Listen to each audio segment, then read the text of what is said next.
45তম BCS প্রিলির এই প্রশ্নটি দেখুন। যাদের বুদ্ধাঙ্ক 140 বা তার ঊর্ধ্বে তাদের বলা হয় অতিশয় প্রতিভাশালী, সাধারণ, মানসিক প্রতিবন্ধী। অনেকেই চিন্তায় পড়তে পারেন বুদ্ধাঙ্ক এটা আবার কি? তাই সঠিক উত্তর জানার আগে জেনে নিন বুদ্ধাঙ্ক সম্পর্কে। বুদ্ধাঙ্ক হলো বুদ্ধি যোগ অঙ্ক, যার অর্থ হলো বুদ্ধিমত্তার পরিমাপ। ইংরেজিতে কিন্তু আমরা সবাই চিনি আইকিউ নামে। আইকিউ এর ফুল মিনিং হলো ইন্টেলিজেন্স কোয়েশ্চেন্ট। এটি মানুষের জ্ঞানীয় ক্ষমতা বা বুদ্ধিমত্তা পরিমাপের একটি মানদণ্ড।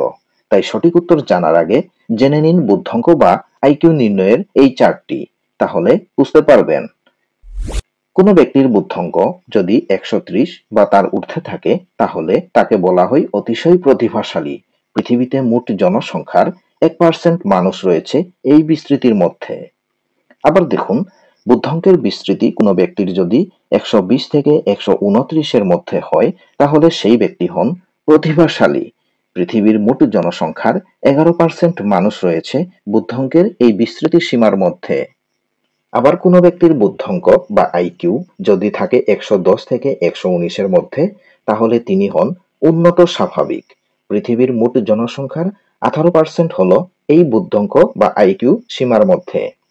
আবার 90 থেকে 109 এই বিস্তৃতি সীমার মধ্যে কোনো ব্যক্তির বুদ্ধাঙ্ক বা আইকিউ থাকে তাহলে তিনি হন স্বাভাবিক। এবং সর্বোচ্চ পৃথিবীর মোট জনসংখ্যার 46% মানুষ থাকে এই বিস্তৃতি সীমার মধ্যে। 80 থেকে 89 এই বুদ্ধাঙ্ক বা আইকিউ সীমার মধ্যে কোনো ব্যক্তি যদি থাকেন তাহলে তিনি হন নিম্ন স্বাভাবিক। পৃথিবীর মোট জনসংখ্যার 15% রয়েছে এই বুদ্ধাঙ্ক সীমার বিস্তৃতির মধ্যে। 70 থেকে 89 এই আইকিউ সীমার মধ্যে যদি কোনো ব্যক্তি থাকেন তাহলে তিনি হন সীমান্তবর্তী। পৃথিবীর মোট জনসংখ্যার 6% রয়েছে এই সীমার মধ্যে। যদি কোনো ব্যক্তির বুদ্ধাঙ্কের বিস্তৃতি 70 এর কম থাকে তাহলে তিনি হন মানসিক প্রতিবন্ধী। পৃথিবীর মোট জনসংখ্যার 3% রয়েছে এই সীমার মধ্যে।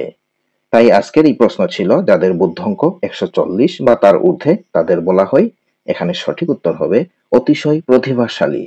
মনে রাখবেন, বুদ্ধাঙ্ক বা আইকিউ স্কোর শুধুমাত্র একটি মাত্রা দিয়ে বুদ্ধিমত্তা বিচার করে। এটি সৃজনশীলতা, আবেগীয় বুদ্ধিমত্তা, সামাজিক বুদ্ধিমত্তা বা ব্যবহারিক জ্ঞান পরিমাপ করে না। একজন মানুষের সফলতা বা দক্ষতা শুধুমাত্র বুদ্ধাঙ্ক বা আইকিউ এর উপর নির্ভর করে না। এরকম ব্যাখ্যাসহ প্রশ্ন উত্তর আপনার ভালো লাগলে লাইক, শেয়ার আর কমেন্ট করতে ভুলবেন না। জব অ্যাফেয়ার্স চ্যানেলের সাথে থাকার জন্য আপনাকে অসংখ্য ধন্যবাদ। বিসিএস ব্যাংক সহ সকল চাকরি পরীক্ষা ও বিশ্ববিদ্যালয় ভর্তি প্রস্তুতির জন্য আপনারা সাবস্ক্রাইব করে রাখুন জব অ্যাফেয়ার্স। ভালো থাকুন।